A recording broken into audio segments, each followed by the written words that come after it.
If you live in the Russia area, I will say that you should just go ahead and take the proper precautions to make sure that you are in the lowest interior centermost point of your house, as there is some rotational indications with this storm, as we do see once again near Russia some reds and yellows very close to one another, indicating that this storm is trying to wrap up a little bit.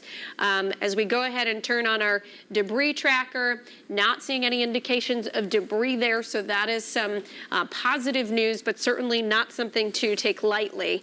We put onto our hail tracker, and if we zoom out a little bit more, it will give us an indication that these storms have had a history of producing hail. That's where you see those pinks showing up right as they were moving into those same areas where we have a severe thunderstorm warning.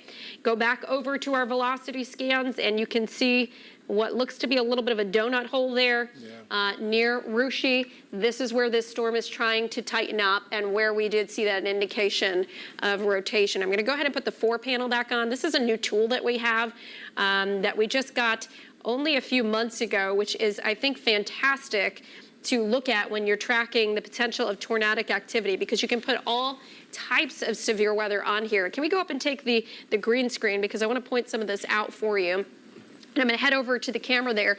When you're just looking at radar, it might look like a big glob of yellow and red. One indication that there is some rotation is when you start to get a little bit of this donut hole. I'm very concerned right here with this hook that looks to be developing right near Russia. In that same area, we're using that city name as a guide. You can go over here and you can see that there is a couplet there where we have the reds and the greens. Red indicating winds going away from the radar, green toward. So there is some rotation wrapping up this thunderstorm. Then you get to this bottom left-hand corner. We've already discussed the purple shading can indicate hail. You start to get the red indicating on our severe weather button here, and that is showing shear. And shear is a definition of winds changing with height or intense winds blowing in a certain area. This is actually correlating with this rotation, so it is a rotational shear that we're watching.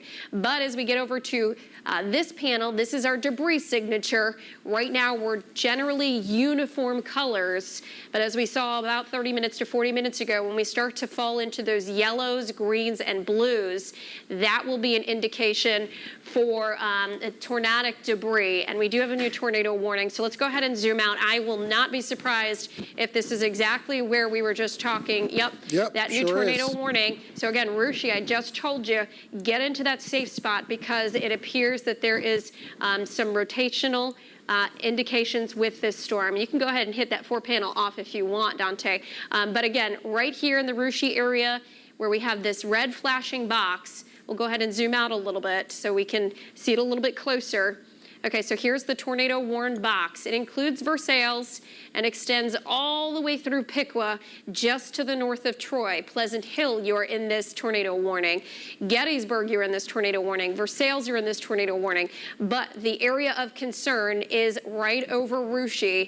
Showed you debris signatures a few minutes ago, still uniform. So at this point, this is a radar indicated tornado warning, not a confirmed tornado on the ground, but we are going to treat this as if there is a tornado on the ground, because this is the same storm that produced a tornado out in Fort Recovery. Piqua, you are in the path of this storm. It is moving. Likely, I don't think it's picked up any speed, and without seeing the data from the Weather Service, at about 30 miles per hour to the east-southeast. So it's going to follow this line that is going to move from Shelby County, which right now it's in the southwestern corner of Shelby County, will travel into Miami County. Continuing on that trajectory, will make its way likely toward Piqua. This is where the tornado potential is located, right near Russia, and headed to the east-southeast. If it continues, Casstown, you would then be included with the storm as it moved on this same path. So we're going to watch this storm as it's moving to the south, roughly at about 30 miles per hour or so. Russia, safe spot now, safe place. These storms have had a history of producing a tornado, and not just a small tornado, a damaging tornado, which we do have one of our Channel 7 reporters, Michael Gordon, News Center 7 reporter, headed to Fort Recovery, and we're likely going to get some information from him within the next 10 minutes on the damage out that way. Yeah, McCall, again, just looking at this, I just kind of want to zoom in to show folks time and time again, we mentioned these couplets, and hopefully what we do is make you weather aware enough where you can spot some of these and say, hey, does that look like that could be tornadic? Yeah. And you would be right. Can we zoom in closer so we can see this roadway, what it is? Zoom in closer, Dante, so I can see what this, okay. So that is State Route 48. So it's about to cross over State Route 48 from Shelby County across into northern Miami County. And that city right there, is that Polo or Pote? I can't read it. Yeah, Polo. It's going to move into Polo and cross State Route 48 there in Polo over towards West State Route 185 into Park Avenue. Okay. I want to let you know, James. folks, real quick. We have Michael Gordon on scene of some damage. Keep in mind, though, because of power lines down and so forth, struggling with a shot right there. But hang with us. I'm watching. I'm monitoring it off screen, but I'll let you guys get back to your concerns about Rushi. Okay. Can we zoom out a little bit, Dante? Yep, and then sure can. I want to just, if you can, just back up in time and move forward in time so we can have a better idea of the movement of this storm. Okay. So if you just do the slider bar. There, but it's right here on the eastern fringe of this polygon. So is it moving more southerly or is it moving more to the east? That's kind of a question that... Okay. So we're backing up in time here. There's 5 o'clock right there. And so... So yeah, it is moving to the east-southeast, the parent storm itself. On the northern side, we have a new tornado warning there, or that's the tornado warning itself. That's the tornado warning when it came on. It looks as though it might actually jog just outside of that tornado warning polygon. Yeah, and I was thinking that too. I think you're right. So even Lockington, Piqua, Fletcher, heads up to you because you're also going to be tapping into at least some very heavy rain and the hail potential, flash flooding potential. But as we're watching this storm trucking along, it's actually looking to move more east than south. So I would say that these areas that are just outside of the polygon are actually in a good risk zone for this storm itself. There's another storm there that's coming out of Versailles, but again, this one right here is where this thunderstorm is located. So Rushi, you have the most intense part of the storm overhead right now, but you're going to see another round of thunderstorms moving in just about 5 minutes or so. But right here appears to be the most intense part of the storm itself. And then back to the west, you can see we have a severe thunderstorm warning with this storm that's now moving into Dark County. So Ansonia and Greenville, you have a thunderstorm that's headed your way, has the possibility of producing tornadic activity as well. McCall, let me interrupt just for got a severe thunderstorm warning there. I just want to go ahead and call this out really quickly, James, that Greenville, Ansonia, you are now in a severe thunderstorm warning with this storm that I was just tracking for you as it's coming out of Indiana and moving into Ohio. Go ahead, James. All right, so we are now on scene. We are looking here at what my producer tells me was Storm Tracker 7 and a barn that's look as though it's destroyed. Now, what I don't want to do is I don't want to take away from the severity of this current tornado warning that McCall and Dante have been covering. But again, you can see right there, you're looking at the damage to that barn there off to the left. You're seeing a truck with a gooseneck trailer leaving the scene here. We just got on the scene here within the last 60 seconds. So we're going to let Michael Gordon do his job, find out what's going on there. You can see this is a quintessential farm. You have a farmhouse right there along the road, and then just back off the road, you can see the outbuildings, the barns, and so forth. But also want to let you know, I just heard from Steve Baker, tornado sirens are going off in Troy. Even though there is not a tornado warning for that community, they are letting folks know that they need to be well aware. So I'll throw it back to you guys. If we could, control room, like to do a double box. Thank you much. Well, this is why, James, if you look at this polygon here, and maybe if we can switch screens, maybe show the radar in the bigger screen, and I'll show you this is why there we go, thank you. This is why, if you look at this polygon, and I'll go over to the wall just real quickly, and I'll show you exactly what I'm talking about. This polygon is large and encompasses several communities here, and if the storm stays on its trajectory, just on the verge, it goes to the south here, across Covington and Pleasant Hill. And as McCall was talking, this is sort of going to kind of travel, I'd say, on this maybe eastern edge of the polygon. And so there's Troy. So if the storm follows that, then it's going to move right out into Troy. And McCall, I don't know if we can put a storm tracker on this and maybe get the timing of maybe when this would reach Troy if it stays on that trajectory. But that would be why the tornado sirens are going off in Troy, because you want to have good lead time. They wouldn't be good tornado sirens if they didn't give you a lead time. So Troy about 5:47, so that's about 25 minutes or so. And so you got about 25 minutes until the storm gets here. And so that's telling the folks in Troy, hey, there's a storm up north that has a history of producing a tornado and doing some damage. So you got 25 minutes to do what you need to do because this storm is drifting in our general direction. So that's a good call there that the tornado sirens are going off. And again, as we mentioned, if you've been with us for a while, that this tornado is possibly rain wrapped. There's a lot of rain that these storms are working with, and with that rain wrap, you have no idea where the tornado could possibly be. So just a good call by those folks in the tornado sirens in Troy. But currently, what McCall is showing us is where the storm is located, the most intense part of the storm down there with possibly some hail. That's around the Mount Jefferson area. And then this little appendage here that we're looking at with the storm. We're looking at some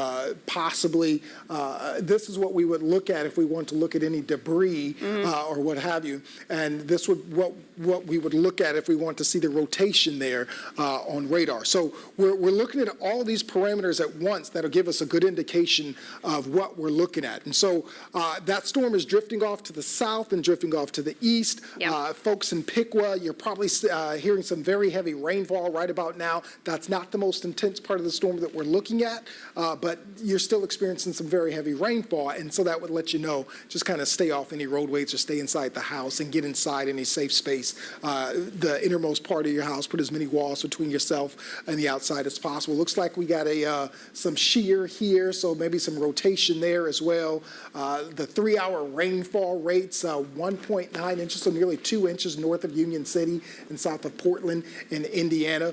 Looks like over towards Coldwater, we're close to an inch of rain over the past, that says 3 hours, but this is really over the past hour and a half to maybe 2 hours or so. And that's moving towards the east and southeast, so you can see the heavy rainfall that a lot of these storms are putting down. So the flooding threat continues as we go into the evening. Now, luckily, so far, this is the only cluster of storms that we're seeing.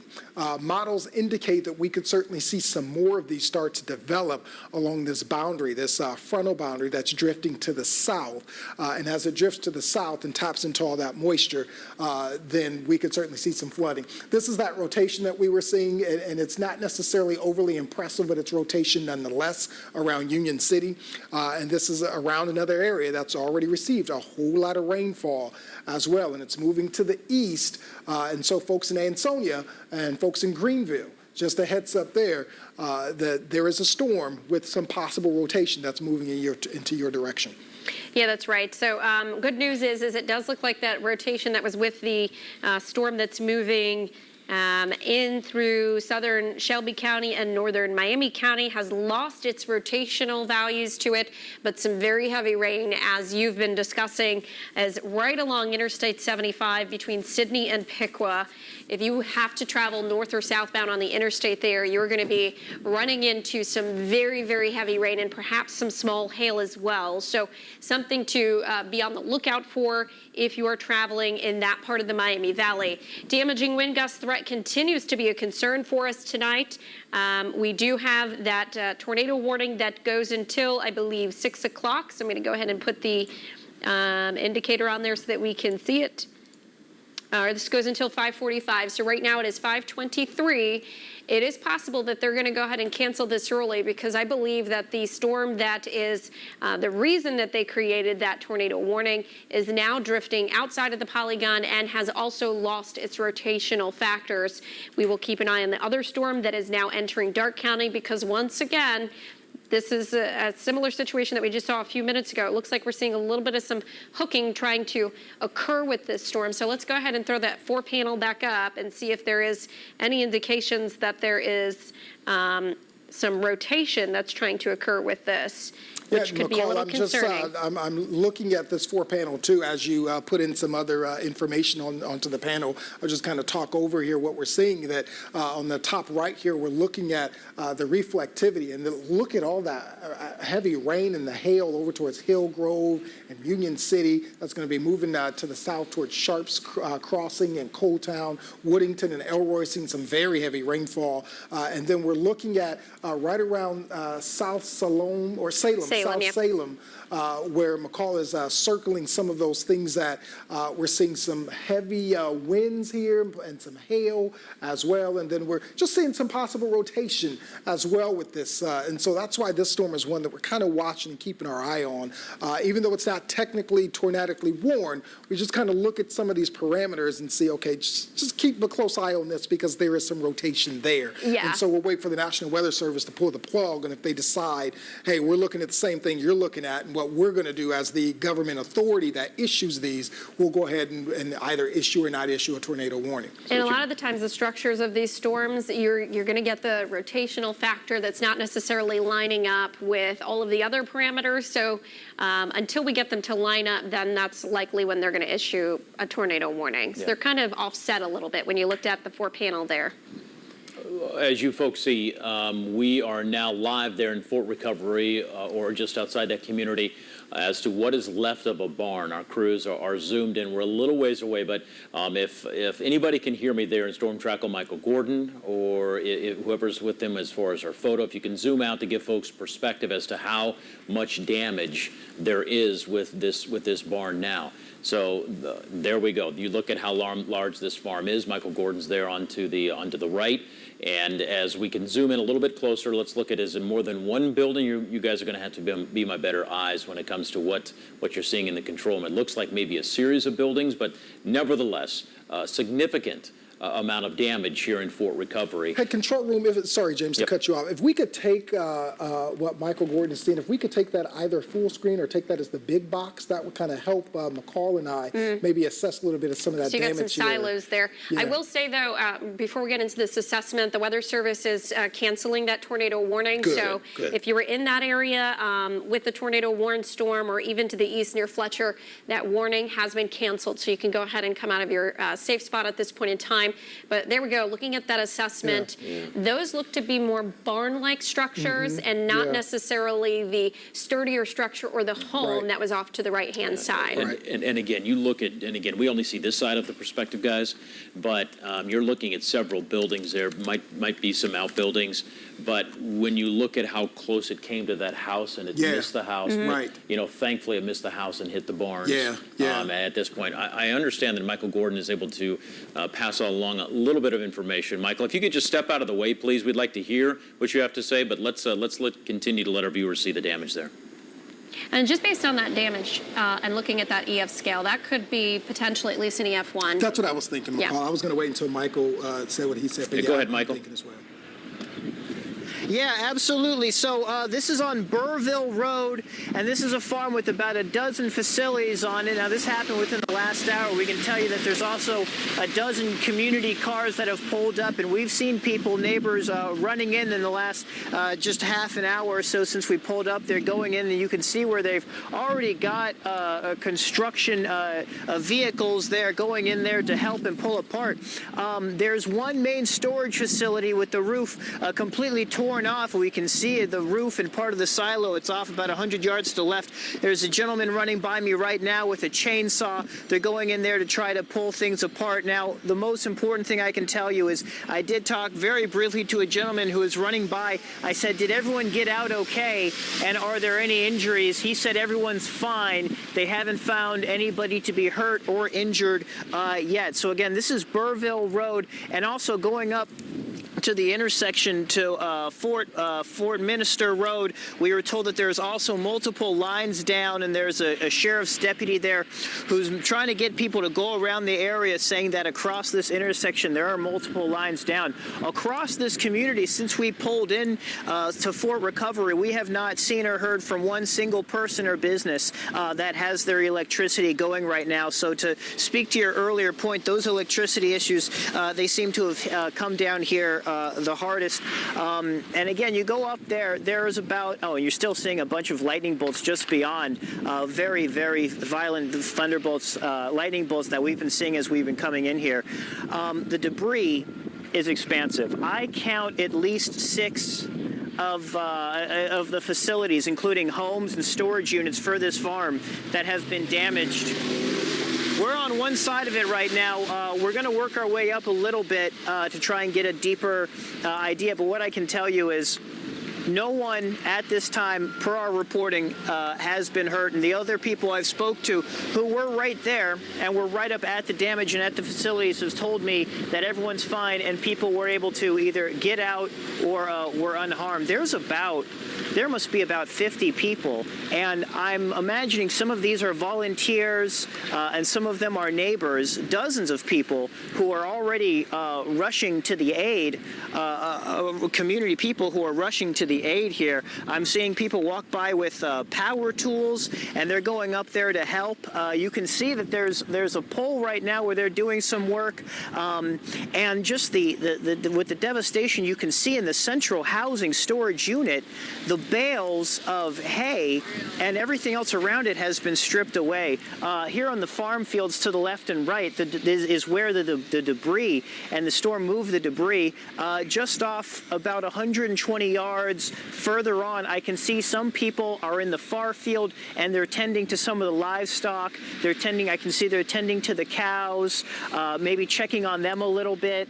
And a lot of the other trees, I can tell you that several of the trees here going down Burville Road here in this property have just been shattered. The limbs have been shorn away. And again, we're being very careful because there are multiple lines down along this road and several other nearby intersections, which lends itself to the electricity being out. It looks like the gate area, and I'm seeing a rush of cows right now off to my right. It looks like they're trying to get the livestock back in, and that their holding paddock was somehow damaged, and that's what we're working on. It's a very, very, despite the moment, inspirational thing to see all these people coming to the aid of this farm right now. We're getting a little bit more light, we're getting a little bit more sunlight, and I can tell you that the worst has moved on from here, but we want to find out what's going on specifically with this situation, and we're gonna get down there and try and talk to some folks and get some more detail for you guys. And Michael, real quick, I don't know if Jared can hear me, but I know early on in your reporting, it seemed as though there was a house, I guess camera right, that had some damage. Thank you, Jared. So again, this it helps you understand that, again, not densely populated, but there is obviously damage to the roof of that home and the corner of that house. But as Jared, as you pan just ever so slightly to the left, a whole slew of damage as to what that used to be. Was that an outbuilding? Hard to say. Probably so. But you can see there is nothing left but a pile of rubble on that piece of property. But then as you then move across the street, that is where Michael was showing us for the better part of the last 4 or 5 minutes, all the damage to that farm. And Jared, if you could you zoom into that house? Again, I did see a little bit more damage, understandably so, to that house. You can see the siding, and again, when the strength of that tornado came through, the damage it caused. But I can tell you, McCall and Dante, you talk about folks that care about each other out in the country. Yeah. They're coming together right now. They've heard what's happened to their friends down the road or across the county. And Michael said, people are coming quickly, and they just keep coming and keep coming. And again, if you have livestock in those buildings and trying to save livestock, and again, we saw that one gentleman running down the road and then off into the field with what looked like to be a chainsaw. Yeah, you have to know that these small towns, they know the farmer, they know the people that live in that farm, and so it is nice to see them coming together right now. But when we were looking at the house, it is a sturdy structure and thankfully was not damaged like the barn. But what you'll also see when you zoom in on the home itself is that the windows were shattered by flying debris. So that is why we always say get to the most interior part of a sturdy structure, because if you were anywhere near those exterior walls or those windows with debris flying in, you're talking about a dangerous situation with glass shattering.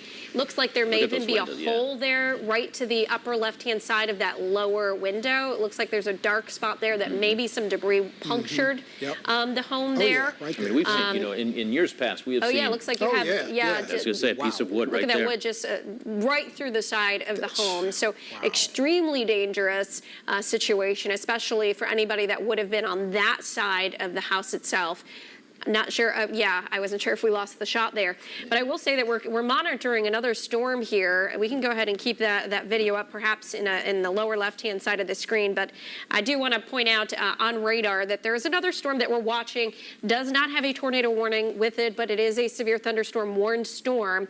But there are certainly some concerning features with this storm as it's moving into Darke County. So on our 4-panel screen here, we do have an area that is located just north of the Nashville area and Darke County, where we do have the possibility of a rotating thunderstorm that may potentially create a tornadic situation. So you can see right there, there's Nashville. We're going to go ahead and get a little bit closer. So sharp eye, be in your safe spot. This could be another situation like we had about 20 minutes ago where I called out the storm and then we had a tornado warning associated with it. Here is where we have, again, sharp eye. When you start to get the yellows and the reds, that's an indication of that shear, a very strong part of the thunderstorm. It is coming very close to where we're seeing that dot, where we might have that rotation and a tornado trying to develop there. Not necessarily seeing a debris signature, but something is happening on our debris tracker. And then you also have the reds and the greens coming together in co-location in the same somewhat area as we're seeing the shear indication, as well as potentially a debris signature and that bullet point there of that radar. So this is something that we'll have to keep a close eye on. And if we get a tornado warning, which, can you zoom out, Dante? I can't tell if that's flashing red, and if there is a tornado warning with it. It looks like it is flashing red, yes. Okay, so again, that's a tornado warning with it. We've called it out again. And it's for Darke County until 6 o'clock. Yes, so exactly what I was expecting to happen when we're looking at these products all together. It can give us a very clear indication, and we can tell you when a tornado is about to develop before that warning is issued. And the Weather Service is seeing the same thing that I was seeing on radar, and it is possible that that debris tracker is showing that a tornado is occurring just to the west of Greenville. So Greenville, you are in this tornado warned polygon. Sharp eye, this is right over you. Nashville, right over you. Get inside. Get to the most interior part of a sturdy structure. If you live in a one-level home with no basement, you're looking for the closet, a room that has no windows and is the furthest away from an exterior wall. Because as we just showed you in that live shot, which we have in the lower left-hand side of your screen, the house there that was hit by the tornado out in Fort Recovery did take on some damage, some flying debris punctured through the outside wall of that home, and a dangerous situation happening there. This other tornado warning here, this is the old one that has been canceled. It is no longer happening now. So if you see that and you live in the Piqua area, I do not believe that that is a current tornado warning. It just hasn't been taken off of our maps. Well, Do me a actually, favor, McCall, because what it says here, James, I'm sorry, real quick. I was going to say, because I keep getting messages. It's canceled for Shelby County, but it continues for Miami County until 5:45. Because they're still hearing sirens. Right, yeah, Okay. so it's going to continue for until they feel safe that this storm is weakened, it's going to continue for Miami County until 5:45. All right, so stay in your safe spot there in Miami County. The bigger concern is definitely this storm that is in Darke County, and it is looking more like a classic supercell storm, more classic to the possibility of a long-lived tornado setup, as you have what we call like the fan on the northern fringe of a supercell thunderstorm that has the potential of producing a tornado, and then you get the hook echo and where that possible debris may be occurring. So let's zoom in very close, because I want to know if that's co-located with this yellow indication right over, okay, so this looks to be a little offset. So this is Nashville, there and there. So debris may not be occurring with this storm based on that, but we certainly can see that there is shear happening and we have rotation happening as well. So all of these are indications and why a tornado warning has been issued for Darke County. So Nashville, Sharp Eye, over toward Palestine, over to Baker, Greenville, Wakefield, you are all in this tornado warning. Fry's Corner, you're also in this warned storm. Abbotsville, Concord, Poplar Ridge, into Abbotsville, you're also there. Landis, is that Nineth? I can't tell. Sorry if I'm... That's Nineveh. Nineveh, okay. Concord up towards Gettysburg. You're actually a little bit further north and east, but these storms are traveling to about the east-southeast at about 30 miles per hour. State Route 127 north and south, right through Greenville. You don't want to be traveling there, especially right now with this storm headed in your direction. We're getting the latest scan there of live Doppler 7. Yeah, it's still a pretty good sized couplet there. Yeah, Nicole, sure right behind is. you. Just kind of looking at that. Okay, so there's Sharp's Crossing. We get a little bit further south. It doesn't look like we're seeing any debris necessarily with this storm, but we certainly are getting some rotation right where that dot is as we get the latest sweep on live Doppler 7. So if you live in Fry's Corner, Fort Jefferson, Baker, Palestine, Greenville, Concord, Abbotsville, you are all in the path of this storm. I'm going to go ahead and step out of the way there. You could probably take radar up full screen at this point and get a little bit of a better picture, the full complexity of this storm, with it moving in through the central part of Darke County at this point. Tornado sirens are on in Greenville. We're getting reports of that happening at this point in time. Locally heavy rain on the north side. Again, these are rain-wrapped storms. Perhaps some hail that's falling just north of town. Greenville, not a lot happening, but I would say do not go outside and try and check out where this possible tornado is developing at this point in time. So, McCall, when you look at that map right there, and you just see Greenville, what is the most concerning part of that map? Because we always talk about the hook echo. Where are you most worried? I'm certainly most worried back in the Nashville area with the storm, but it is certainly close enough to Greenville that you need to be taking concern that there's the possibility of a tornado that could be working right through Greenville. It is not too far off to the west, and you can see there with the reds and the greens and the rotation that we have indicated on radar.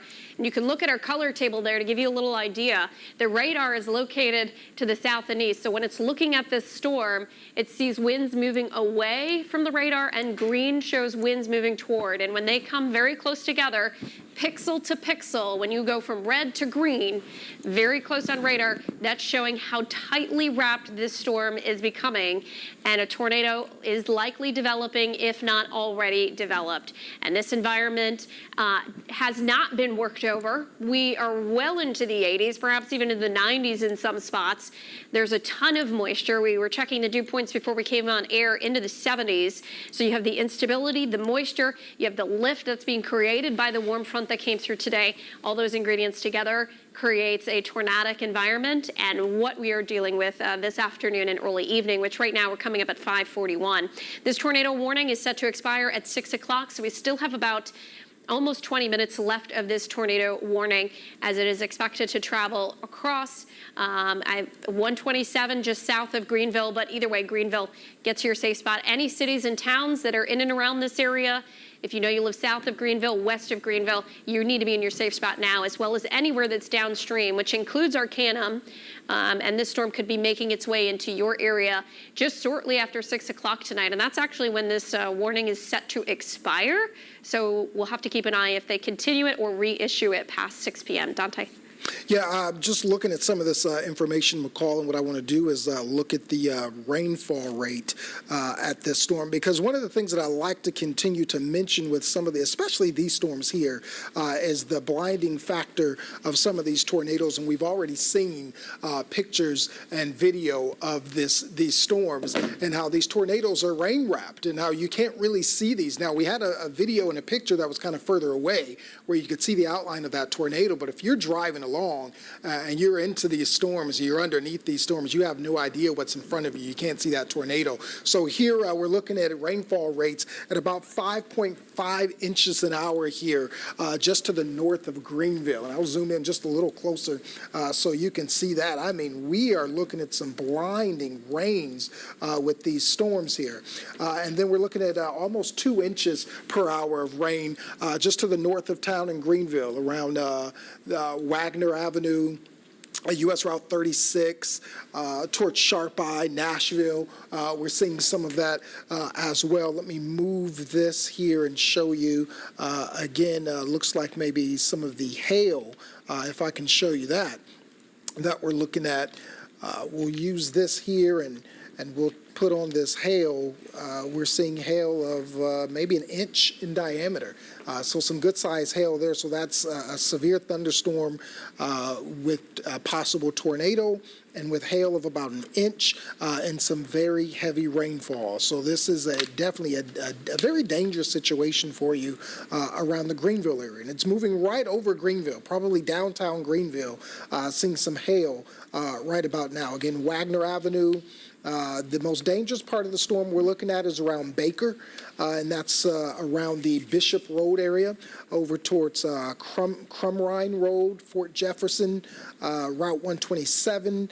Just a heads up, this storm, which has a possible tornado, is moving right along that area. So some of those roads that I called out there, again, Route 127, Bishop Road, State Route 121, Crumrine Road, that's where that tornado, possible tornado, Doppler indicated tornado, is moving right along. It's moving to the south and towards the east.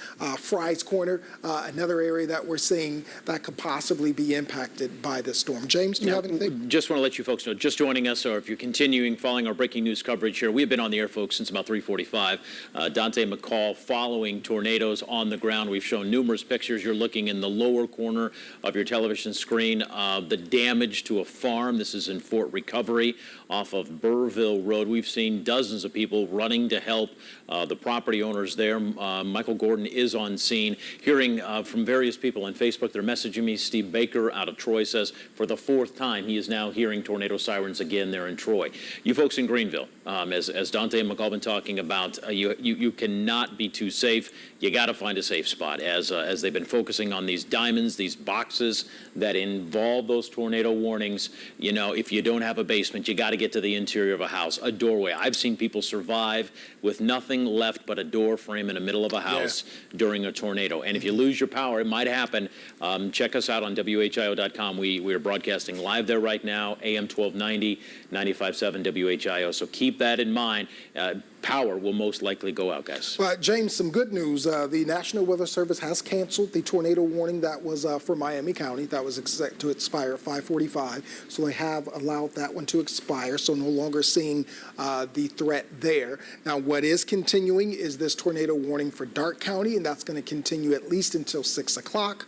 And the reason being, we are seeing this thunderstorm that's producing about 1.5 inch size hail. So that's good sized hail there. Torrential downpours. And this appendage that we're seeing, really classic shaped right here, right around Fort Jefferson, Fry's Corner, State Route 121, the trailing end of that storm, possible tornado there. Doppler indicated that's moving in that direction, south and east. Heads up there, that is a possible tornado. Doppler indicated tornado. So you want to get inside the most interior portion of your house, as James mentioned, and as well as your basement. Looks like we see some video damage there of an earlier tornado. I think that's still the house, that farm. That's still the farm there. That's part of what was left of basically a silo. Wow. At least that's what it looked like, but it looks like it's some sort of metal. But again, you're seeing people continuing to drive by. And, we understand from Michael, he thinks that they were trying to get some cattle out of whether it's damage. Mm-hmm. But again, guys, for folks just getting home, just turning on the television here on this Friday afternoon, and again, there's a great picture that you can see some animal movement. So obviously, an cows. active farm, but and so trying to make sure that those animals are okay. But if you're listening to us, Jared, if you could go back to that house, McCall did a great job recognizing a piece of lumber that was basically just thrown into a house like it was butter. There you go. It's the top. Yeah. It's the top. top room. Okay, let's keep this image, but they're just telling us now, McCall, tornado sirens in Tip City, even though that tornado warning has been canceled for Miami County. Right? Now, a lot of times you're going to get the emergency personnel, the troopers, whoever's in charge of the siren will oftentimes issue or put the sirens off just to alert of severe weather. It doesn't necessarily mean tornadic activity is happening, but this thunderstorm that's in Darke County is a pretty intense storm, and when you look at radar as a whole, there is a lot of environment for this storm that seems to be standalone at this point to work with. And I was actually looking at velocity off camera, and here was where we were seeing the rotational factor before, but I'm starting to see a new development of some rotation a little bit further upstream. So this storm and the way that storms work is they rotate themselves, and if you get the right ingredients, sometimes that rotation can get pulled down to the ground. We also see something that's called cycling, which is something we saw with the 2019 Memorial Day tornadoes and the big one that came through Miami County, where the storm itself had perhaps two tornadoes touching down at the same time, because as one tornado was weakening, the other one was touching down. So this could be why we're starting to see another rotation redeveloping further back up to the north and west, and the earlier rotation has somewhat died out. So when we flip back over to radar, and you can see here is, you can see how it was coming in. And if we fast forward a little bit, you see there's the rotation. Watch how it kind of dies out in the front and then kind of redevelops behind it. So when we go back over to radar, the circulating part of the storm is actually a little bit further back, and where we see this appendage, where we had some rotation earlier, is weakening, but this may begin to take over as the more intense part of the storm itself, where the tornadic activity may be occurring. So just to the southwest of Greenville, passing through the southern part of Darke County over toward Palestine. I believe this was just north of you is where that rotation was. Greenville over to Gettysburg, you have some very heavy rain and hail likely falling as you get a lot of pinks showing up there and showing us that the reflectivity is noticing that there are more than just rain droplets falling within this storm. And rain falls differently from hail. In fact, as rain falls, it actually kind of squishes like a hamburger, but hail stays more circular as it falls. And that's how radar can tell the difference as to when we have locally heavy rain and possibly some hail. So I would say Greenville up to Gettysburg, there's likely some hail falling. A train spotter is reporting nickel-size hail. So that makes sense. Yeah. Yeah, so over in the Gettysburg to Greenville area, hail likely falling. We're watching this tail that has the possibility of producing a tornado. Have not seen any words of confirmed tornado or debris signatures at this point in time. Not yet. But this storm has a ton of environment to work with. It's working into an area that has not been touched by storms at least for hours since earlier on this morning when we had storms that came through. So we've had a ton of time to heat up, get the instability and the moisture back in place for these storms to tap into. And there's our hail tracker. I told you I expected that there was hail from Greenville to Gettysburg. It's exactly what it's showing. When you see the pinks there, notice on the upper left-hand side of your screen, when you start to fall into those pinks to light pink, good indication that hail was confirmed with this storm based on radar at least as it's moving to the east-southeast. And then this is a different version of reflectivity. And when you get the white, that's an indication of some hail in that storm as well. Back over to regular reflectivity, Greenville, you're watching the backside of this storm now moving through, but still to your south and west.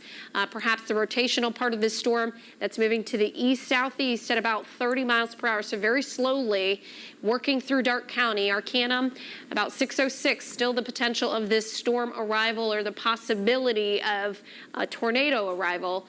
You're going to see the storm itself. Before that, you're going to see some gusty winds. You might even look outside and see a bit of a shelf cloud developing, then heavy rain, and then possibly the circulating part of the storm that could be tornadic.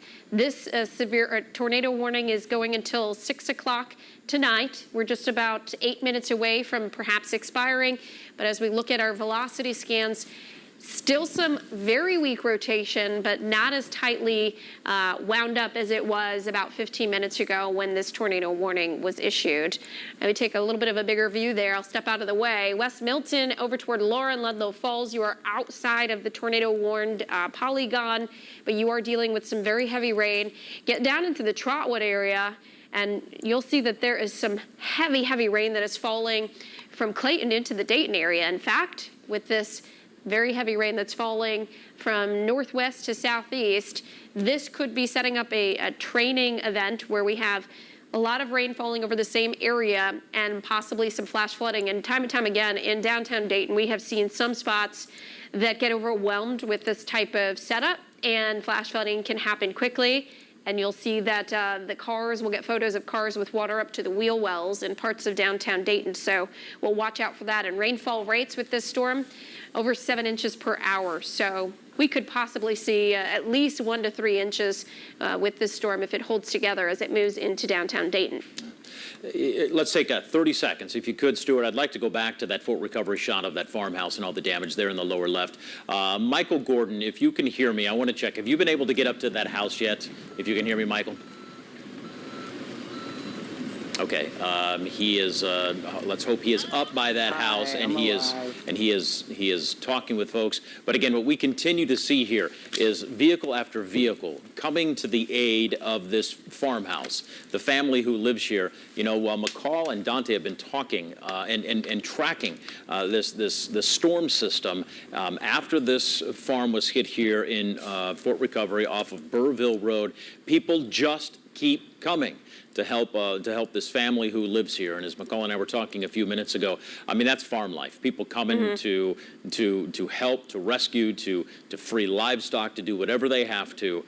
So even after all this, I mean, you talk about a silver lining. That is it. When you're talking about good-hearted people coming to help somebody who's either down the road, across the county, what have you. So again, Michael Gordon, if you can hear me, really wanting you to get up to that house and talk with some folks there. Come back. We're stuck here. We don't want to get in the way of any of those people trying to get that machinery off those trailers and get over there and help. So that's where we're stationary. So Michael's going to get himself up to that house and talk to people and get a better perspective, and then come back to this camera. So as we're talking, guys, about 5 minutes left for the current tornado warning that you've been tracking there in Darke County, McCall? Yeah, and as I put our velocity scan loop on, I'm just watching closely as to how the development of this velocity has happened over the past 30 minutes. And there was a point in time where the rotation was very tight as it was just to the west of Greenville. But in these last few frames, I do see a lot of weakening as far as that is concerned. But this storm in and of itself is still producing some very heavy rain, which is now located north of Arcanum. I will say, Greenville, you are in the clear at this point in time. The storm is now pulling away. So if you're in downtown Greenville, you are all right. Anywhere that is north and west of that, including Sharps Crossing, Cold Town, Sharp Eye, Nashville, Hill Grove, Woodington, Pikeville, Wakefield, Row Corners, you are in the clear from this storm. We are still monitoring, though, this storm just to the south and east of Greenville. So Gettysburg, down to Pittsburgh, down into Arcanum, you are still in the polygon for this tornado warning, which will continue at least for about 3 more minutes. As far as the National Weather Service is concerned, I have not seen any indication that they're going to cancel it or any indication that they are going to extend it. So we will monitor that very, very closely. Just a couple of reports coming from the Weather Service is train spotters have, as Dante mentioned, reported nickel-sized hail. That's nearly an inch in diameter hail in the Greenville area, and then we're getting a report from Trotwood of at least the same sized hail as well. And that was the storm we were looking at just a few minutes ago. That's coming very close to downtown Dayton. So it looks very dark outside the weather window, by the way, you're just looking checking it out? downtown Dayton from the south. Is it raining here now?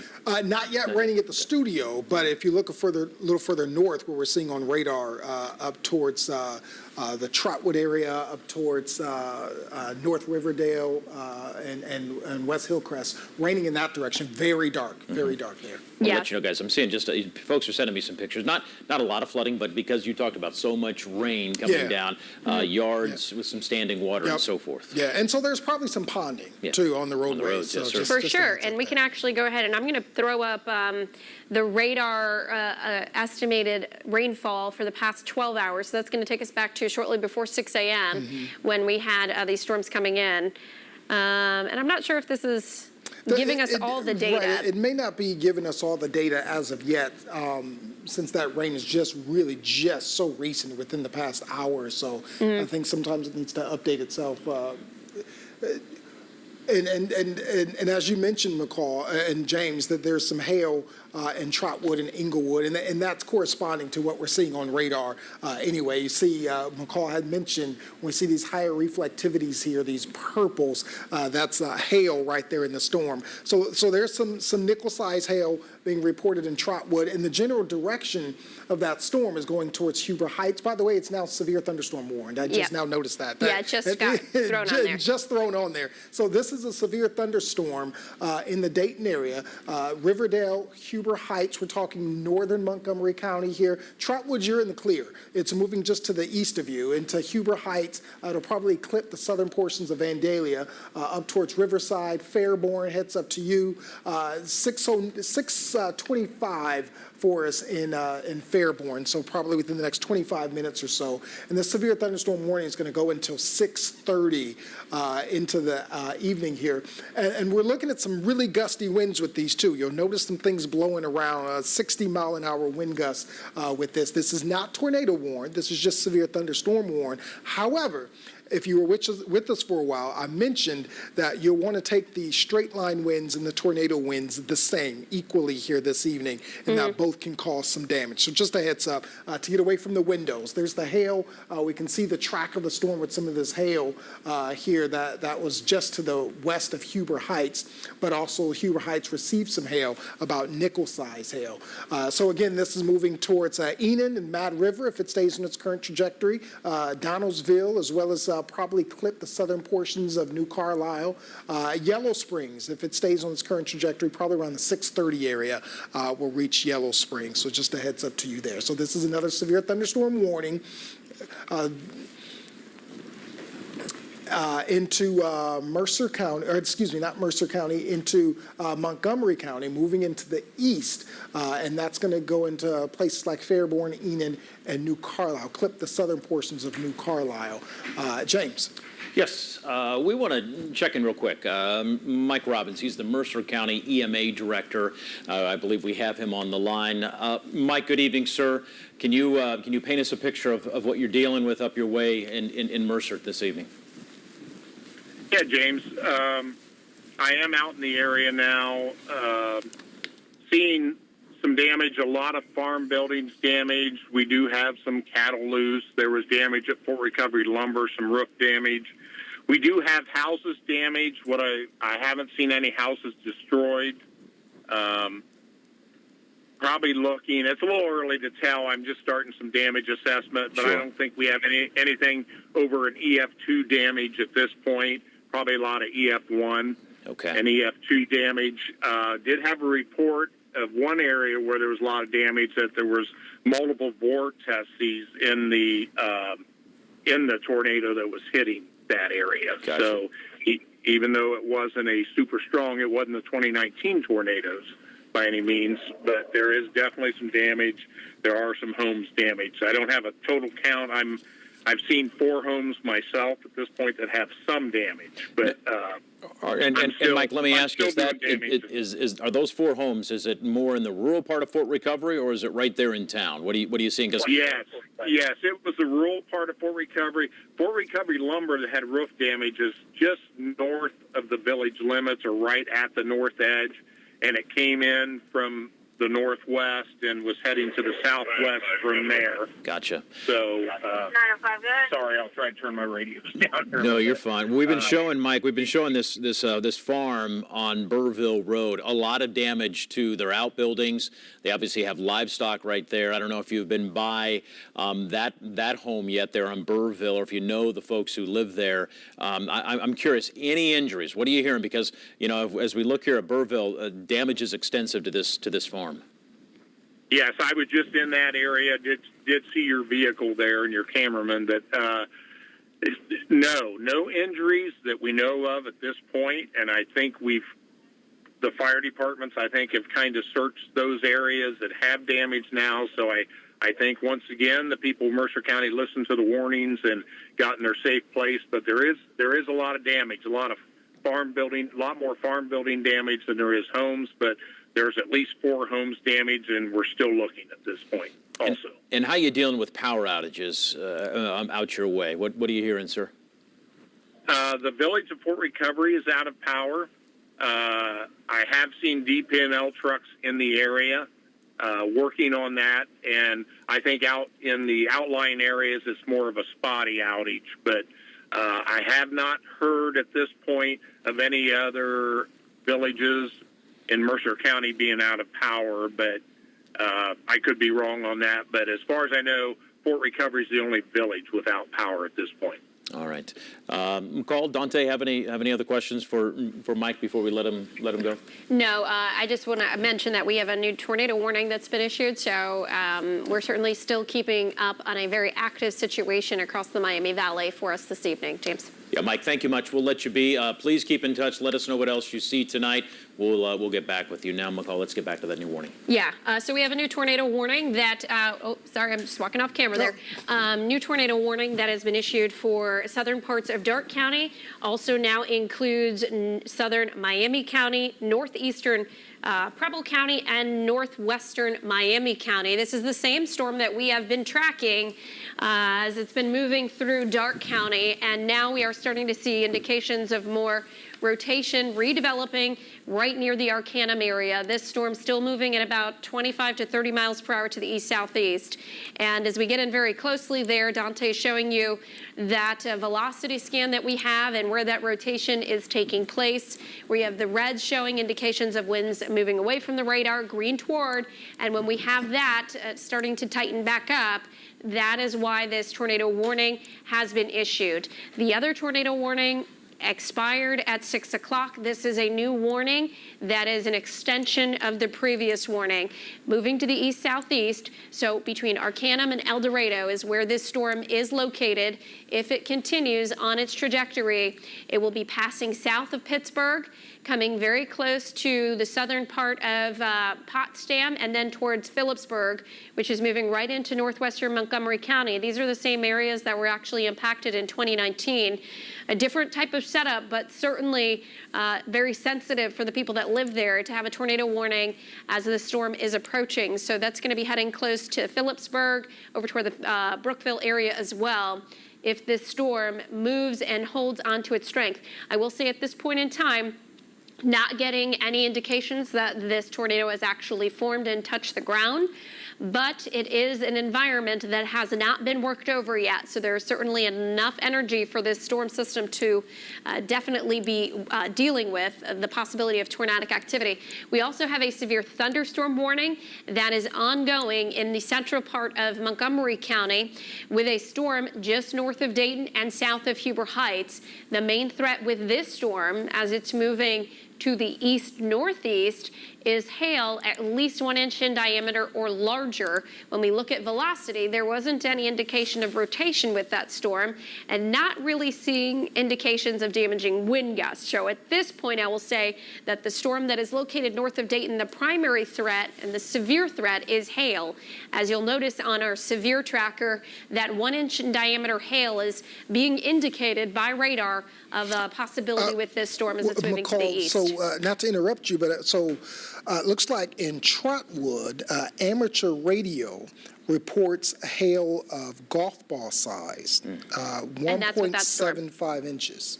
That makes sense because based on what we've seen, at least in the past 15 minutes when that storm was moving through Trotwood, not only the potential of hail, but damaging sized hail. And when you think about the size of a golf ball falling from how many thousands of feet Right. up in the air. Exactly, and how many miles per hour that thing is falling. So if you live in Huber Heights or Riverside and hearing reports that in Trotwood that this storm threw out golf ball sized hail, then you know that that possibility exists for this storm as it moves through. So that could certainly smash your windshield of your car, put some dents in the car, perhaps even do some roof damage. Oh, yes. And there's the hail tracker. Notice it's showing significant potential for that hail as it's moving to the east. So if you live in Fairborn, maybe even the east side of Huber Heights into Riverside, any areas right here, if you know that you have that car, I've done this time and time again, I just parked it right outside of the garage and I didn't want to pull it in,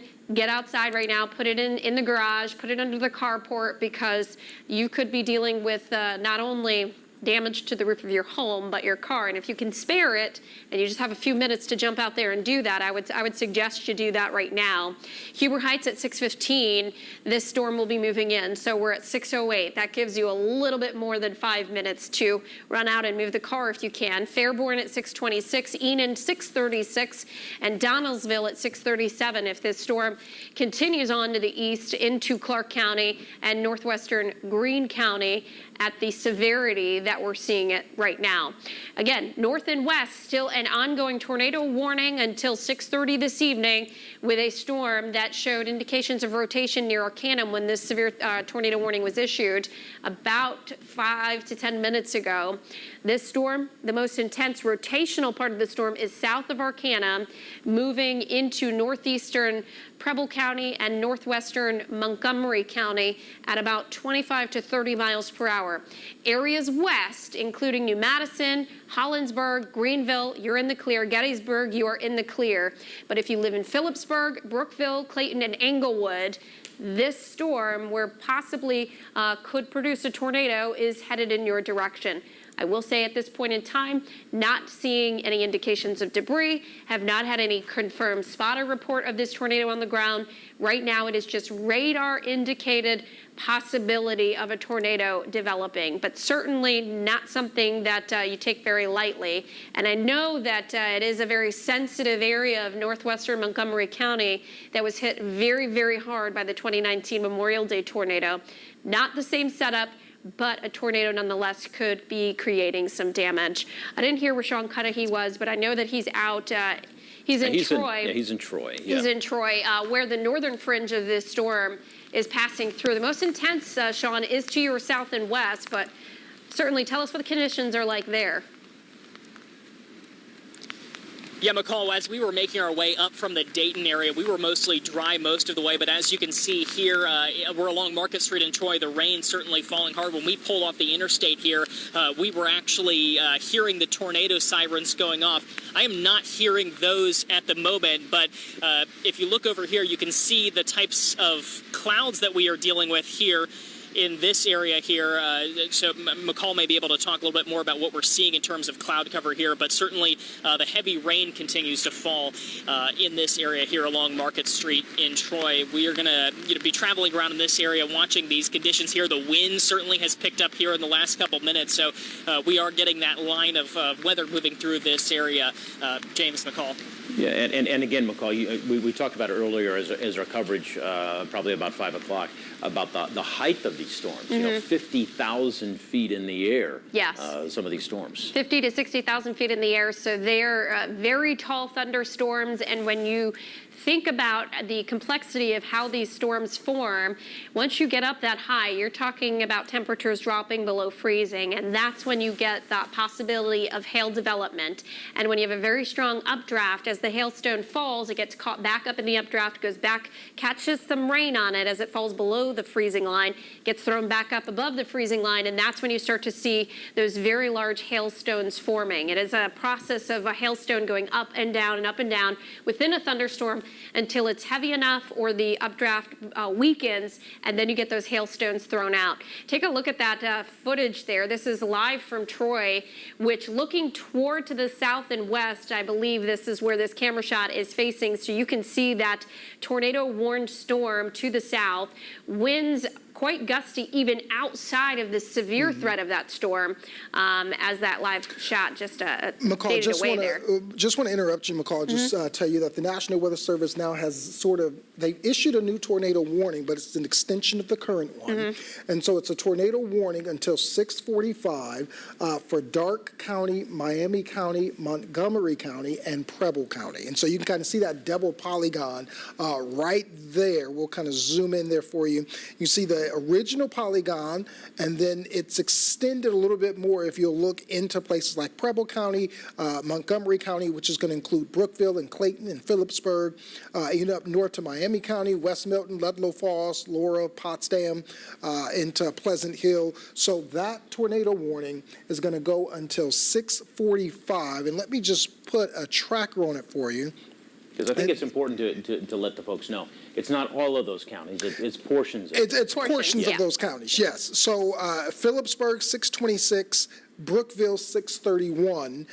Clayton at 632. Inglewood, 637. Trotwood, 641. So as McCall pointed out, these are some of the same areas 2 years ago that were affected by the tornado of Memorial Day. And so these same areas, now this is a storm with Doppler radar indicated. So that doesn't necessarily mean there's a tornado formed or on the ground, but there is rotation in the storm, and it has the potential of producing a tornado. So this is a warning for that potential that there could be a tornado forming. Again, for Phillipsburg, it's 626. This storm will move over you. That's another 13 minutes. Brookville until 6:31. Clayton at 6:32. Inglewood at 6:37 and Trotwood at 6:41. So just a heads up in those communities that this storm is moving towards you, and it has the potential of producing a tornado as well as some very gusty winds and heavy rainfall. You probably can't see this. If it's a tornado, you probably won't be able to see it because of the heavy rainfall. So just get inside that innermost portion of your house or in the basement. Stay away from the windows. Let me ask you, I don't want you to get too sciencey here, okay. But, based on what we saw earlier this afternoon, 3:45, and the intensity of that tornado up in the Fort Recovery area, Randolph County, Indiana, as far as what the atmosphere is like now for this latest tornado warning, and again, it's only Doppler indicated, not on the ground. As we move later into the afternoon, into the evening, that is beneficial for this latest tornado warning as far as the atmosphere? Well, what that means is it has the potential to be an EF0 or EF1, just like the tornado that we saw in Mercer County. So good news looking at it, it's not an EF3, EF4, EF5. Bad news looking at it, it could still produce a tornado because the storms have a history of producing tornadoes. So we could still look at a situation there, even if there is a weak tornado, there could be a tornado nonetheless. So that's why it's all important that you just get away from the windows and just stay inside. You don't want to go out and kind of nose around and look at this thing. And I think if anything, 2019 has taught us that we don't want to play around with these. We'll just want to stay inside, get away from everything, let it pass, and then we'll get outside and see what's going on. So again, this tornado warning is until 6:45, and it's in the southern portions of Miami County, northern and western portions of Montgomery County, far northern and eastern portions of Preble County, and far southern and eastern portions of Darke County. So not the entire county, as James mentioned. Okay, we're going to take a 30-minute break, a 30-second break, I should say, from that, Dante. Let's get you back out to Fort Recovery, and Michael Gordon, he's been able to talk with some folks there. We've been showing for the better part of an hour the destruction at a farm there off of Burrville Road. You've been able to find out some new information, Michael. Yeah, absolutely, James. And unfortunately, we have to slightly amend the earlier report. No people have been injured, and there has been no loss of life in terms of people or any of the folks who are here. However, I was just down there for the last 45 minutes, and we're going to walk this way a little bit. I showed you earlier when we did this first report, and I'll step out of the way just a smidge, but earlier you saw this big hustle and bustle of cows, and it's about 120 yards off, and look where it's empty right now. All the livestock, there was an open pen there with cows and goats and pigs, and I told you that it looked like part of that area had been damaged. Well, in the interim time, I've been able to go down that way, and a large chunk of the gating around it was blown away. But that was not the worst of it, as unfortunately, I did notice that multiple animals, specifically multiple goats, had been killed by damage. It looks like something had been collapsed or covered over onto them.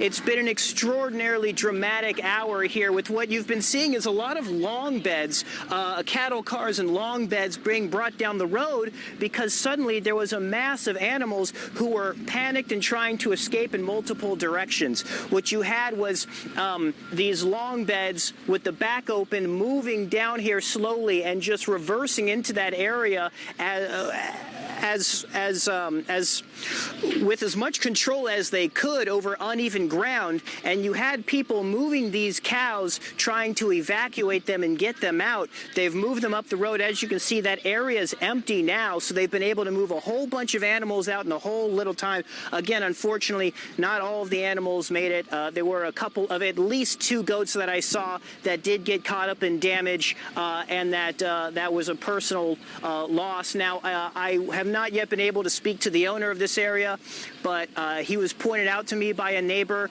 and was told that he and the family are a little shaken, but otherwise holding up and doing well. In the last half an hour or so since we've talked, I'd say almost another 100 people from the community have come through, and they continue to lend all kinds of assistance. As a matter of fact, just a moment ago, a gentleman was coming down the road, making sure everyone here along the road moved their car to the side because they're moving in even larger vehicles, so they need more room. Now, if we can pan back to the left here to the original, there's cows. Now that was an outdoor pad area for animals, and there's an indoor one here.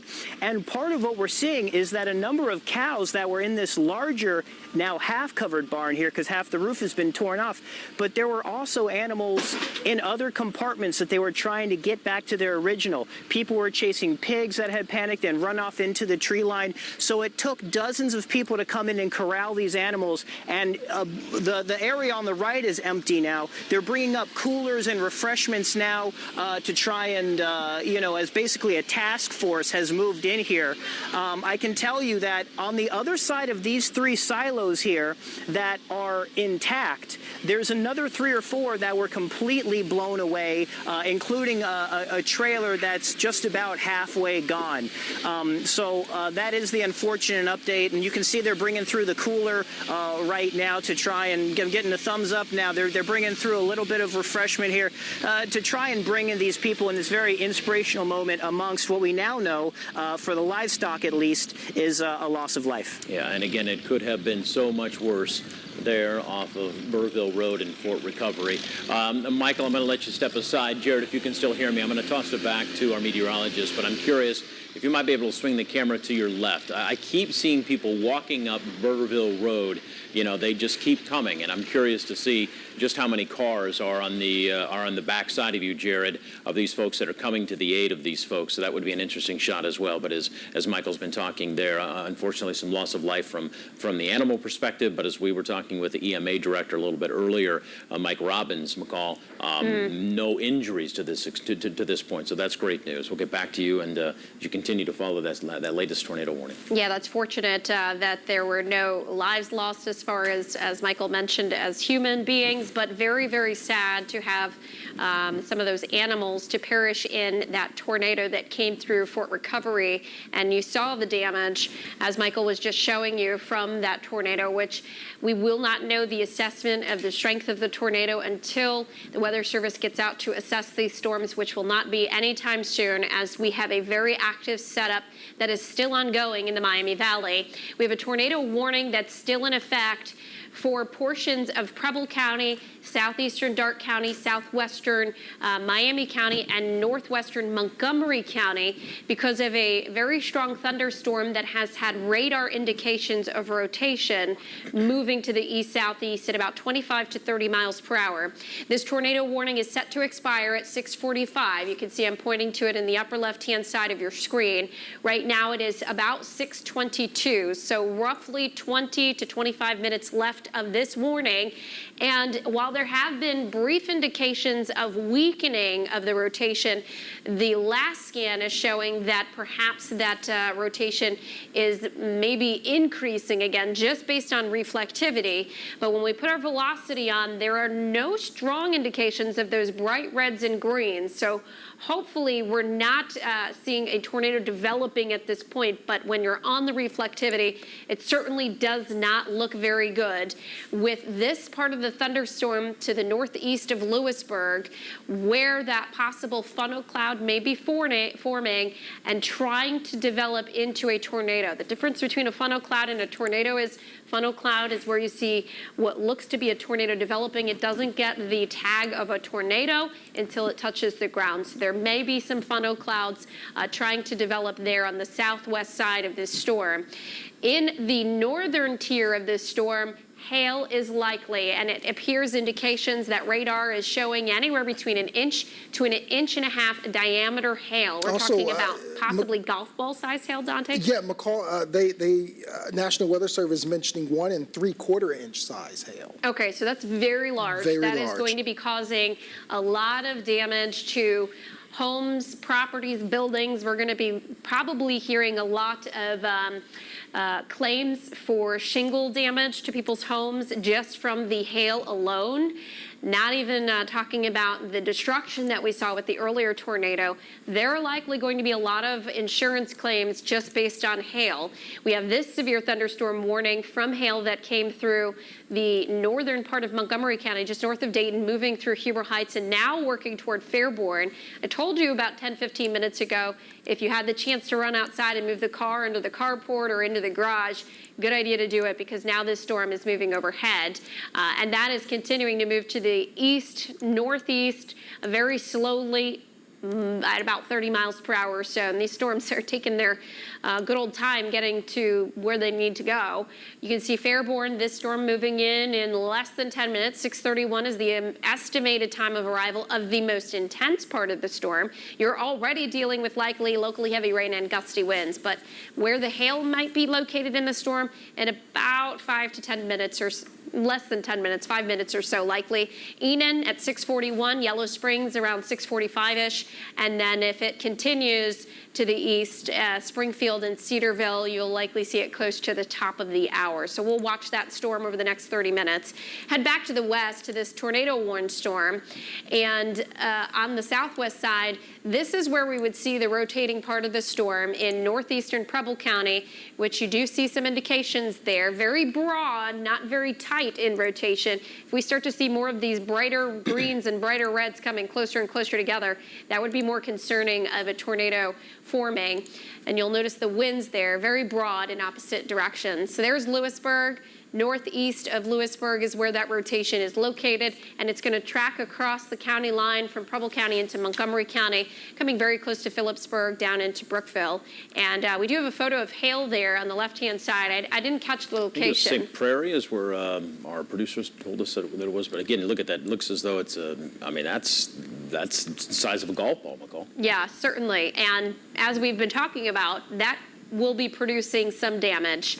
If there were any cars parked outside hit by that type of a hailstone, we will likely start to see more and more photos of dents in people's cars and things like that. I've seen hail like that when I grew up in Colorado. That would total a car. Yeah. Mm-hmm. I mean, that's how destructive that is. Yeah, and that's not just one hailstone. That's not one little dent that you're getting Right. in your car. No. That's coming with a bunch of other hailstones. Yes, ma'am. Right. At least half the size, if not the size, of that hail. And James, you mentioned earlier, the size of these thunderstorms, how tall they grow. And if you were with us for a while, what I mentioned is how strong the winds are that the storm intakes. We call it an updraft.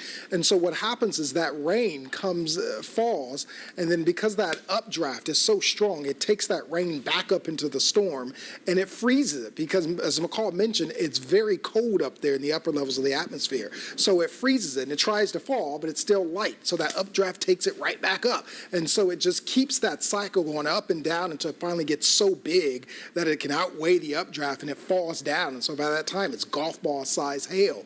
And so that's what we've been seeing, is really strong updrafts that allow the storms to grow 50, 55,000 feet, and we're talking about miles into the atmosphere. Remember, 5,000 feet is a mile, so we're talking 7 miles or so into the atmosphere plus. So it's really, really a situation where the hail is a threat, as we mentioned.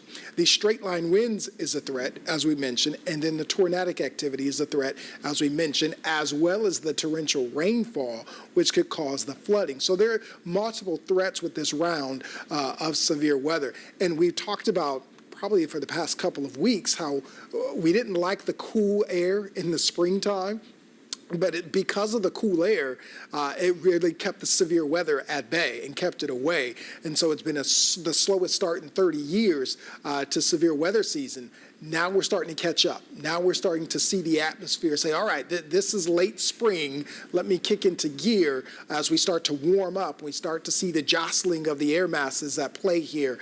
We start to see these severe weather events. So this is probably the first of many as we go throughout the course of the season. This is typically the peak season for thunderstorms, late spring, early summer. This is where we see thunderstorm activity at its peak. Not necessarily severe weather, but thunderstorm activity. But of course, we can get bouts of severe weather in that. And so that's what we're seeing here. We're starting to see severe weather season kick into gear, catch up for lost time. And so you want to stay weather aware. This is the time that you want to revisit those things. And I really think, Dante, we've been talking about this for the last several days. We knew today was coming. You, McCall, Kirsty, you guys have been talking about it and letting folks know you need to be prepared for this, and that's vitally important. You know, we have so many ways to communicate with you these days, not only television, but WHIO.com, our weather app, and for folks at this point, when we talked with the EMA director out of Mercer County, Mr. Mike Robbins, said he had no reports of injuries. We had him live here on the television just about 20 minutes ago,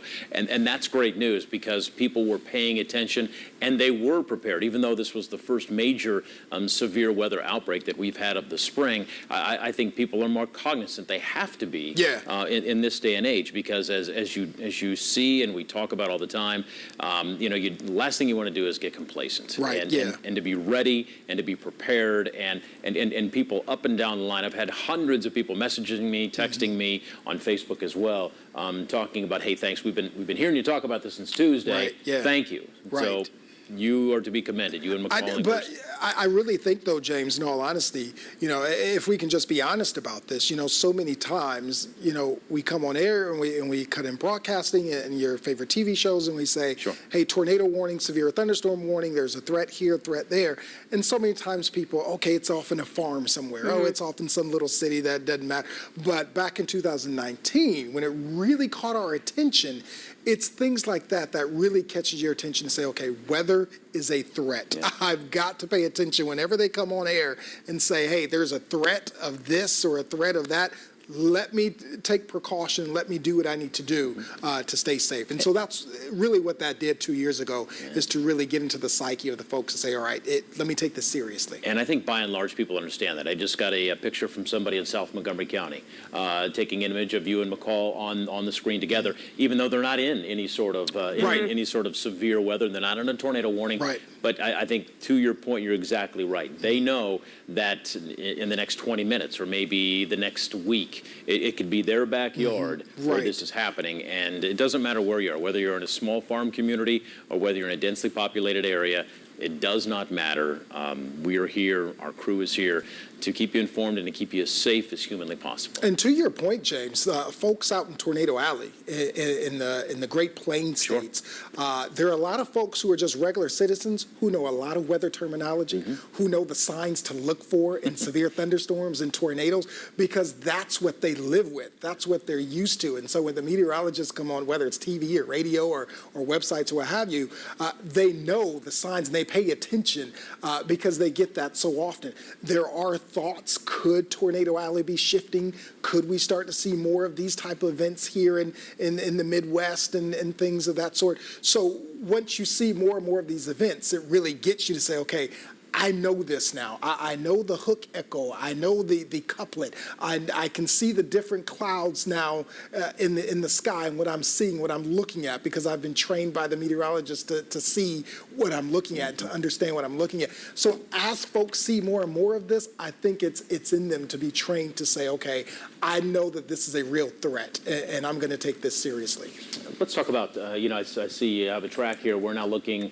This tornado warning going till 6:45. You've got Trotwood on. If we go ahead and flip over to velocity scans, I was just checking some products just off camera and just trying to see where the rotation of this storm is located. And it looks as though it is now perhaps in northwestern Montgomery County. Can we get in very, very close here? I want to see some of the cities and towns that are there. Yeah, this is what I was looking at, some products off camera. If we can click the tornado warning off, there's Verona. And just south of Verona near Wengerlawn, I believe is Wengerlawn, is where, what is it? Wengerlawn. Wengerlawn. Okay, yeah. That's what I thought I was reading there. Right across the county line from Preble County into Montgomery County is where I see the rotation of this storm trying to backbuild once again. Not seeing a tightly couplet on radar, but that is where we would see the possibility of a funnel cloud forming and possibly a tornado as well. At this point, it is just radar indicated, keeping very close contact with the National Weather Service with this as we move into this evening to see what they're seeing. There is some discussion going back and forth with these storms as they move to the east-southeast, very slow and steady. 30 to 35 miles per hour tops. I feel like a lot of people could run faster than 30 miles per hour. That's how slow these are going. Maybe not me running past 30 miles per hour. Me neither. Yeah, but these storms are very, very slow. So we have been watching them not making much movement from their current location. So every 30 minutes, it feels as though it's only moved a few pixels on radar. Downstream from them, Arlington, a little bit further to the south is Brookville, and then Air Hill and Air Hill Road. You have Clayton, then eventually over toward Happy Corners, and then eventually just to the north of Trotwood. Trotwood right now, you are outside of the tornado warning polygon, so you are not in the path currently of this tornado, potentially trying to develop. But other than that, there is an upstream, a storm system that is bringing about the possibility of a rotating thunderstorm that will produce a tornado. Let's go ahead and put our radar back on and zoom out a little bit further if we can, Dante, so I can just show a little bit of a bigger picture view. Okay, so this is where the tornado warning is located. If you live in Arcanum, if you live in West Milton, any area right now that's in Preble County, you are in the clear as this storm has now shifted enough to the south and enough to the east that anyone that's in Darke County into the Preble County area, you are not in the danger of this storm.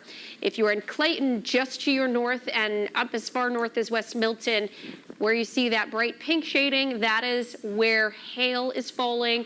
And we've been discussing for really the past 2 hours the damage potential with hail alone.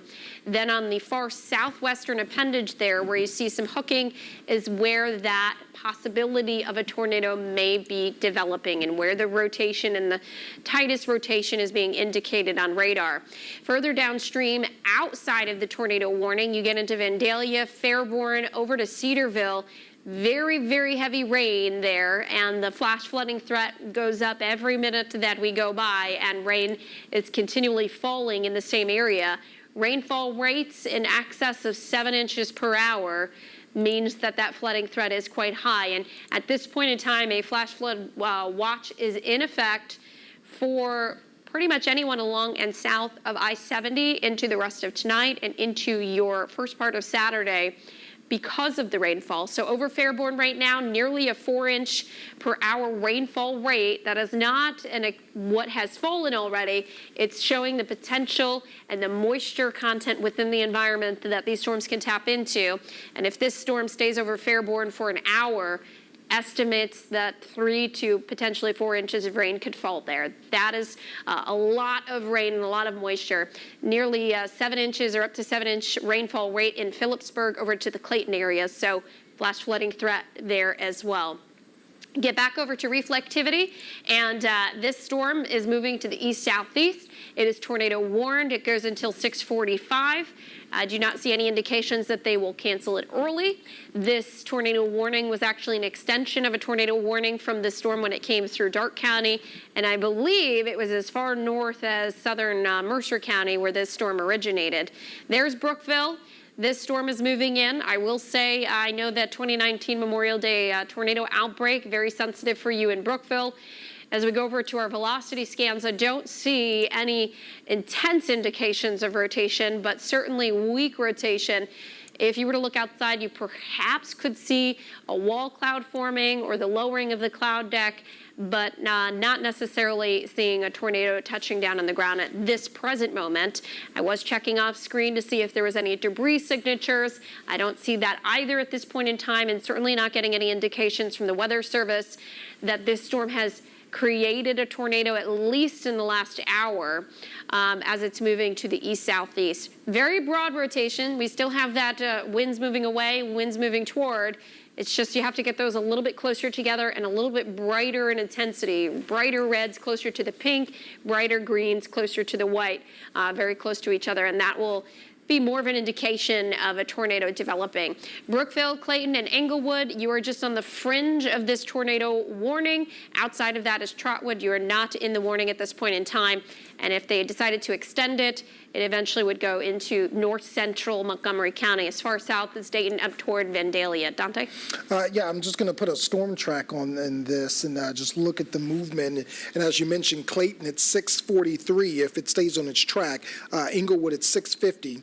Trotwood at 6:54 and Vandalia at 7:02. And what the storm has a history of producing is large hail. We're talking about golf ball size hail with this storm, as well as winds of about 50 miles an hour. So it's not necessarily a huge wind maker, and it's not a tornado threat with this one either, but it's really a hail threat with this one. So just a heads up. We're still, or excuse me, with this one, there is the tornado threat with this, but we're starting to see the weakening of the tornado threat, but the hail threat is really significant with this. But the tornado threat is still there nonetheless, so we're still going to monitor this until 6:45 at least, and see if the National Weather Service will allow this to expire. As McCall was mentioning, we're not seeing the tight rotation that we would see with a typical actual tornado that forms. It's a broader rotation, but it's a rotation nonetheless. Remember, a Doppler indicated radar tornado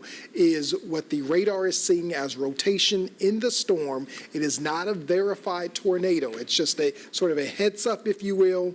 We're seeing rotation. It's a possible funnel cloud maybe, but if there's actual ground rotation, ground truth to this, and some spotters see it, we'll get it.